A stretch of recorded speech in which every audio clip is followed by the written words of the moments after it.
வணக்கம், நமஸ்தே. நம்மளுடைய ஒன்டி ஹிந்தி சேனலில் நாம் இன்றைக்கி என்ன பார்க்குறோம் அப்படின்னா, ஹிந்தியில் எழுதி அதை ரீட் பண்ணி அதனுடைய அர்த்தங்களை உங்களுக்கு நான் வந்து எக்ஸ்பிளைன் பண்ணுறேன். வாங்க பார்க்கலாம். இங்கே என்ன எழுதியிருக்கேன்னா, எக் ஹமாரா கர் ஹே அப்படின்னா இது நம்முடைய வீடு அப்படின்னு. எக்னா இது, ஹமாரானா நம்முடைய, கர்னா வீடு. சரிங்களா?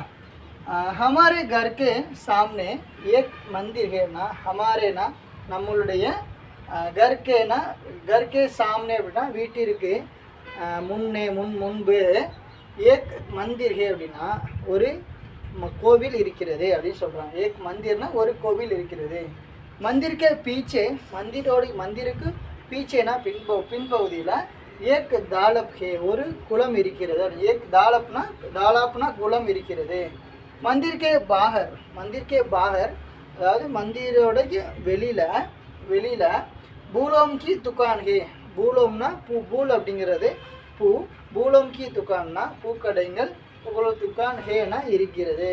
இப்போ விமலா பூல் கருத்தனே கேலியே துக்கான் ஜாத்தி ஹே அப்படின்னா விமலா பூல்னா பூவு, கருத்தனே கேலியேனா வாங்குவதற்காக, கருத்தினான வாங்குதல், கருத்தினை கேலியை வாங்குவதற்காக துக்கான் ஜாத்தி ஹேனா, துக்கான்னா கடை, ஜாத்தி ஹேனா ஜாத்தி வந்து பெண்பால்னால ஜாத்தி ஹேனா போகிறாள் அப்படின்னு சொல்கிறாங்க. அதே மாதிரி விமலா கே சாத்னா விமலாவுடன் உஸ்கா சோட்டா பாய் அவளுடைய தம்பி, சோட்டா பாய்னா தம்பி, ஜாத்தா ஹே அப்படின்னா போகிறான். சரிங்களா? விமலா பூ வாங்க போகிறாங்க. விமலா கூட யார் போகிறாங்க அப்படின்னா அவளுடைய தம்பி போகிறாங்கிறது தான் விமலா கே சாத் உஸ்கா சோட்டா பாயி ஜாத்தா ஹே அப்படின்னு சொல்கிறாங்க. சரிங்களா? கடைசியாக என்ன நினைக்கிறேன், தன்யவாத் அப்படிங்கிறது நன்றி. சரிங்களா?